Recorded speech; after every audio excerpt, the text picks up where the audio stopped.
So a transformative, an agent of transformation and change, for proactive change, for conservation, for environmental education, for protection of open spaces. He is one of our heroes, one of my personal heroes, and it's really, really a pleasure to introduce him and see him get recognized as a hero of conservation in Geauga County. Steve?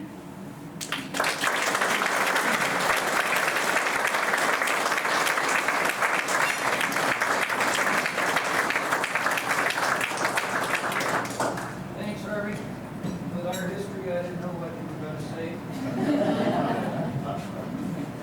Do you folks have 10 minutes in you? Over the 36 years in the public sector, one of the things I recognized early on was brevity was a treasure. So I'll try to be brief if I can.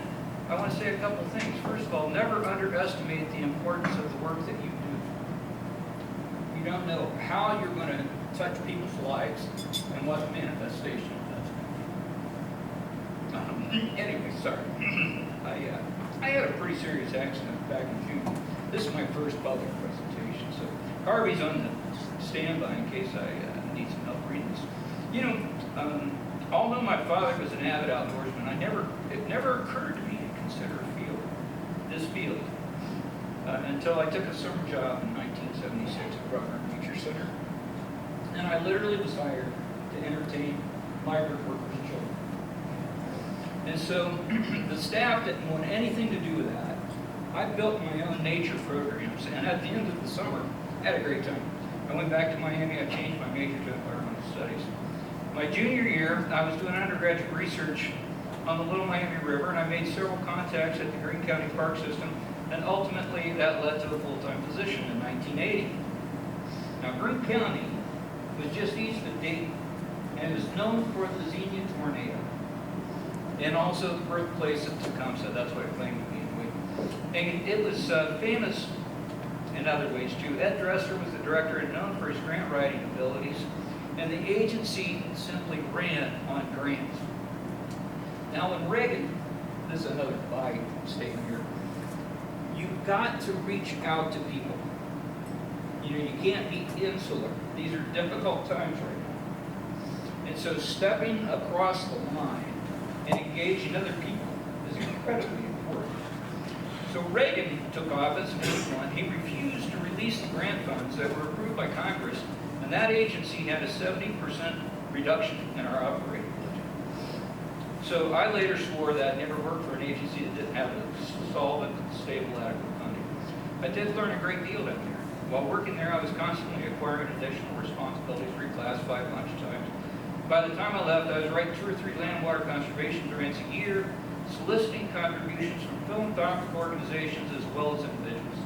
I was supervising all the natural resource management, environmental education and interpretation, and all the park law enforcement. However, we were still living grant to grant, and I started looking for another job.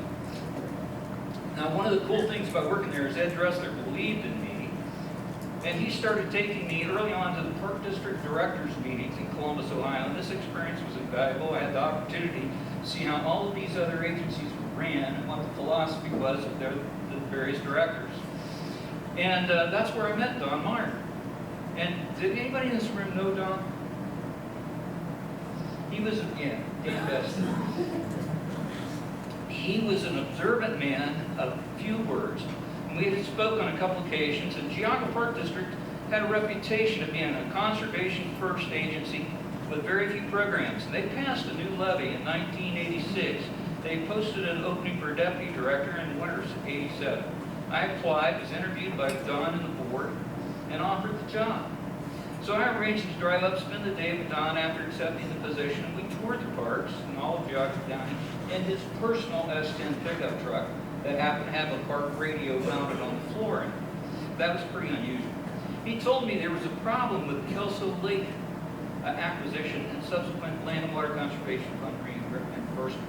And he was hopeful that with my experience, I might be able to resolve the problem. You see, the Nature Conservancy had bought properties from 3 different landowners, and after purchasing the properties, the park was going to get reimbursed. It's common in the grant world for that to happen. Unfortunately, the Nature Conservancy had negotiated a like estate on the main property, and that prevented the release of those federal funds. Don explained the situation to me, and I felt that I could resolve a portion of the problem very quickly, and the remainder would involve renegotiation with Eric Westbrook. And I didn't know about the grant problem, but I had heard from a number of individuals that the Museum of Natural History and the Nature Conservancy had very different opinions on how that property should be ran and how the lake level should be monitored. And so any successful management would involve the surrounding property owners, the Cleveland Museum of Natural History with Fern Lake, the Horner-Munger family, represented by Fritz Neubauer, and the Akron Watershed. And Don seemed to be very surprised to hear this, as he was focused on getting the reimbursement. I told him I could resolve that part of the equation, but I didn't want to get caught up in a conflict between these two very important conservation agencies. Don said I need to work that out on my own, and he also said I needed to develop my own relationship with Fritz Neubauer. Anybody heard of Fritz?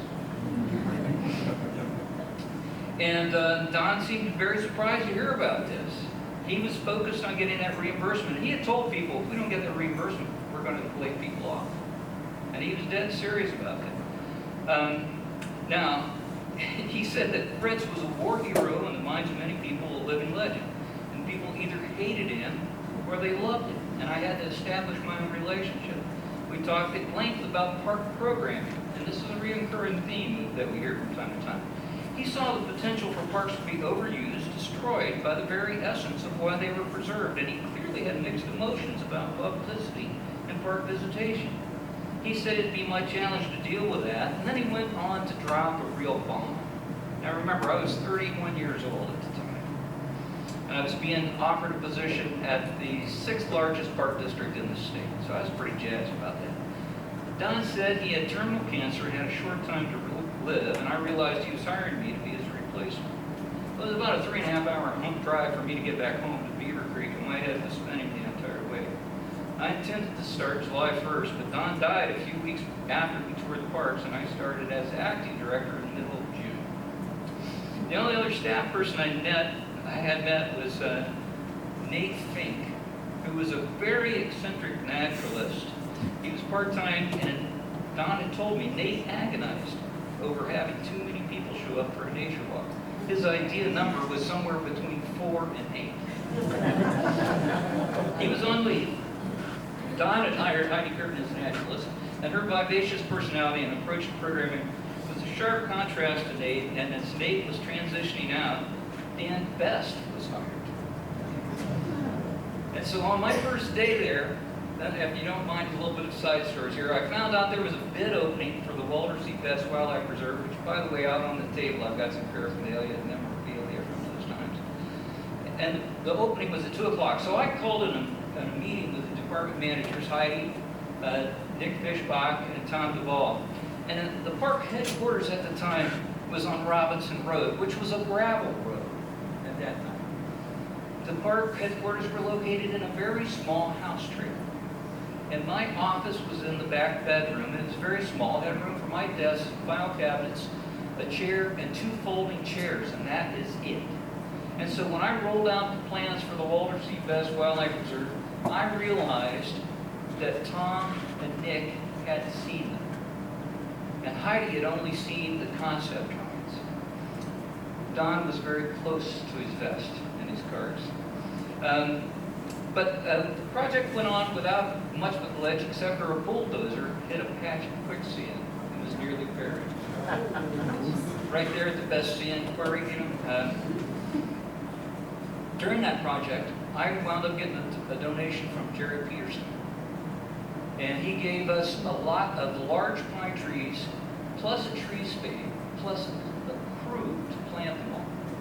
So he's often maligned, but I found him to be a pretty shrewd businessman, but pretty straightforward if he spoke his language. And we established a very good relationship, which came in handy. After I left the Lake Metro Park system, I had a phone call from a friend of mine who told me that Springbrook was going to be developed, subdivided. And so I called Jerry and asked him to put that on hold And I tried to raise some money. I had a line on some money that I thought I could be applied to buying that stream. And he pulled his subdivision plans. That gave the Park District enough time to secure the rest of the money to buy the entire Bass Lake property. So Jerry, I found, was a workable guy if you knew how to talk his language. But Don was very, very frugal. Our maintenance guys at the time didn't have uniforms.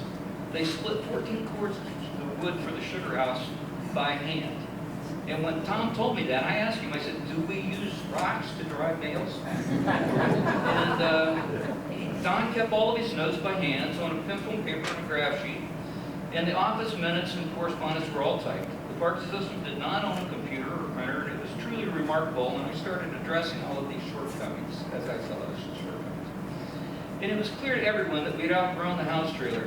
If Don had passed away, I don't know where my office would have been. There was, however, a concept plan for a new park headquarters located off of Ravenna Road near Tupelo Pond. I found those plans, I looked at them, and they looked like a post office or an elementary school. And I was flat out appalled. I went to Bob McCullough and I said, listen, we're the 6th largest park district in the state of Ohio. This is the wealthiest county in Ohio. We cannot build a nature center headquarters that looks like a bunker. And so I went on to talk to the other park members. That was Al Lang, who was a World War I veteran, who was 90 years old, and Mark Sperry, who was in his mid-80s, who was a brilliant attorney. Both of them were very prone to falling asleep during board meetings. I had to develop a very slow, methodical style of communicating, and it drove me crazy. Anyway, moving right along here. I shared, one of my mentors, Joe Pavlonis, was chief engineering and design at Cleveland Metro Parks. Joe introduced me to a pretty remarkable architect, Tony Pasovich. He had designed Sanctuary Marsh at North Chagrin, and ultimately the Park Board retained Tony to design the Donald Meyer Center. And this was the first of many projects he and I worked on. So going back to Kelso Lake, it was easy to modify the grant to get a partial reimbursement, which I did before the end of the first month. And then I started renegotiating Eric Western's life estate. This involved changing it from exclusive use of the lake to 2 acres. And in doing so, we were able to get the remaining grant money. Now, as this negotiation was underway, I began meeting with all the stakeholders to establish, remember that water level management issue?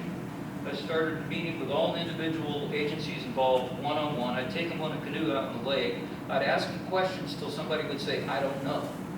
And that's how I found the common ground to talk to them all.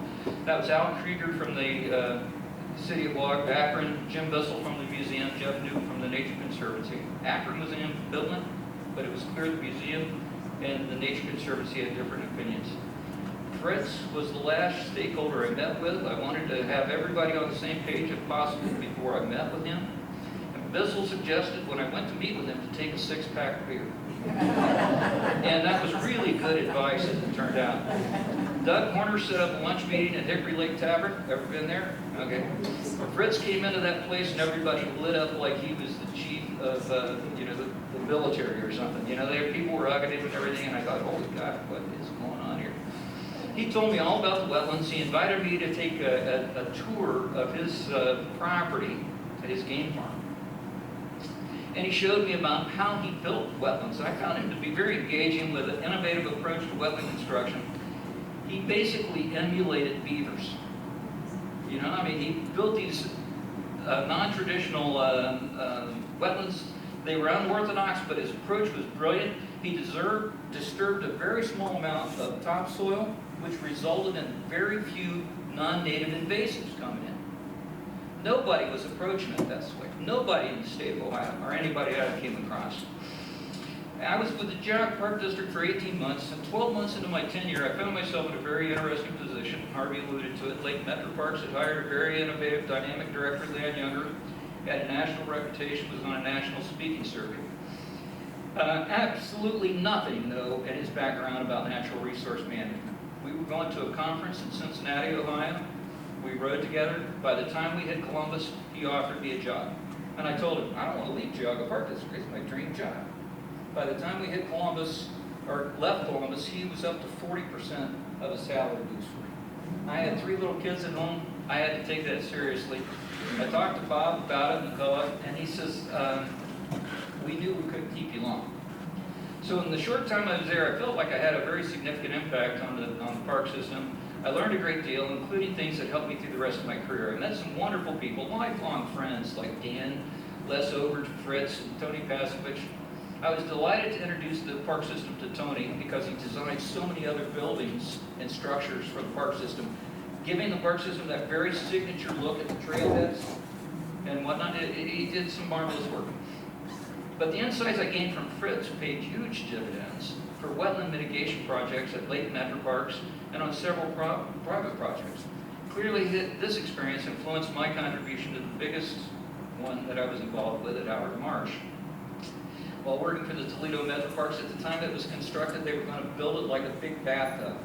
And I just simply said, we're not building it this way. We're going to have an interface for people to enjoy this property, bird watching, and enjoying nature, hiking, canoeing, kayaking, or whatnot. And as it turned out, it received numerous awards, merging wetland restoration, nature study, and passive recreation.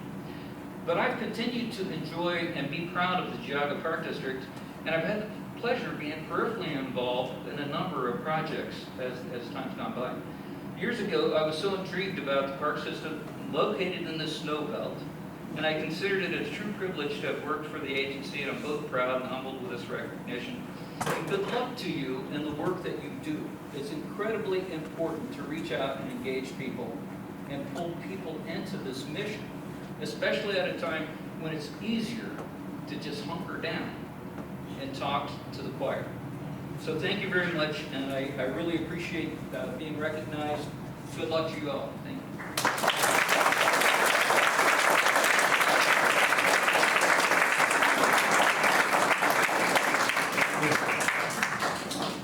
Thank you, Steve. That was great.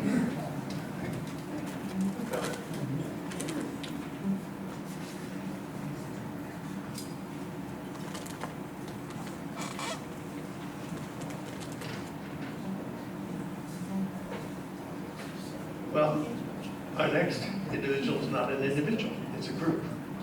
And I knew about them. They sort of were flying under my radar.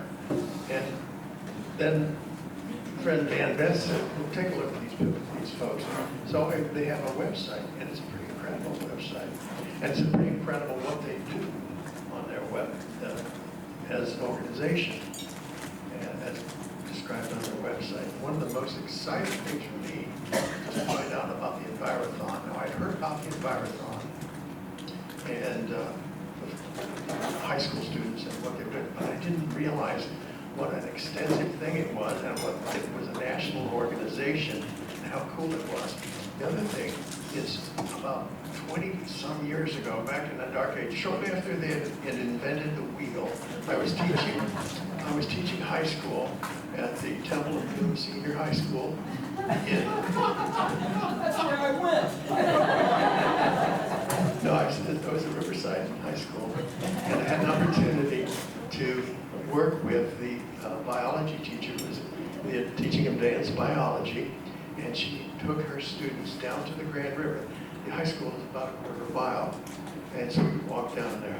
Now, she made her students go through a whole series of things that she was going to study with them, including all the aquatic life that was in the stream. And it was a way that they were developing an understanding of stream quality, and also as a great biology project for them. They went down, they had the biggest time scanning out these bugs that I knew nothing about, and still probably don't know much about. And they came back, took records while they were there, came back, wrote up their results, spent 2 weeks before, a day down in the river, and 2 weeks after. They sent the results to ODNR, and they got to actually participate in stream quality management. And that's part of what the Geauga Soil and Water Conservation District does in a great idea they call theirs a stream team. Well, there's a whole, I could go on about this stuff that I've discovered, but I want to let Dan Best introduce you and tell you about some of the things he has worked with the soil and water folks. And so Dan, come on up here, and or I'll just run on the mouth. So this is Dan Best. There probably isn't anybody in the room that doesn't know Dan Best. You know, if there's a question about any kind of naturalist thing, you brought your lunch. Okay. We're gonna have to. Well, I'm done. Okay, it's Dan Best.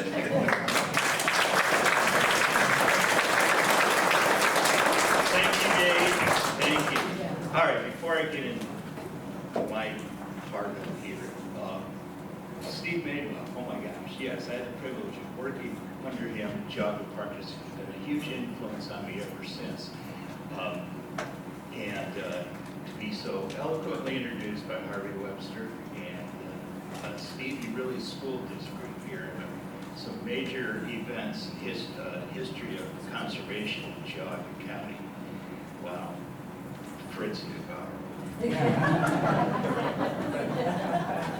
Steve's full of great Fritz stories. I have a few of my own, but I won't begin to regale you with all of them.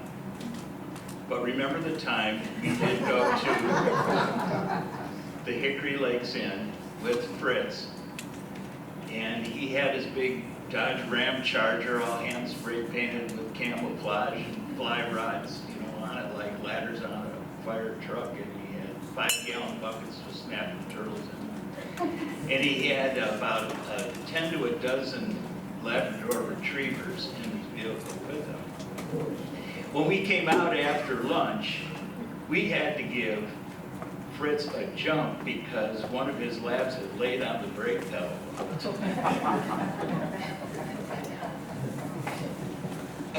You want to hear more, it's going to take a lot of beer to get there.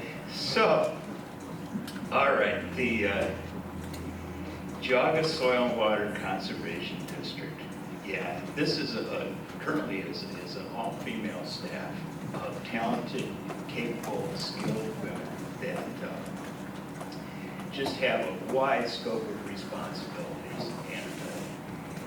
And their mission is the Soil and Water Conservation District of Geauga County to conserve, protect, and enhance the soil and water resources of Geauga County by providing leadership, education, and assistance to all.